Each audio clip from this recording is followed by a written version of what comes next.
Warga desa Dlot Brawah, Kecamatan Mendoyo, Iwayan Gama, 67 tahun, Senin 20 Februari menemukan bahan peledak seperti granat lontar. Benda tersebut ditemukan saat dia membongkar warung milik adiknya yang pensiunan TNI namun sudah almarhum. Temuan tersebut kemudian dilaporkan kepada anggota Babin Kantimas Desa Dlot Brawah Kamis 23 Februari pukul 18.30 WITA dan selanjutnya diteruskan ke Polsek Mendoyo.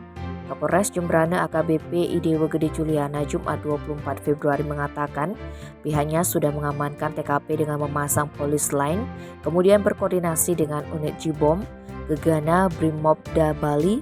Setelah melakukan pengecekan, tim Jibom Gegana Sat Brimobda Bali mengevakuasi benda yang diduga hendak ke lapangan tembak di Desa Blimbing Sari, Kecamatan Melayu untuk dilakukan disposal atau pemusnahan Jumat 24 Februari sekitar pukul 6.37 WITA.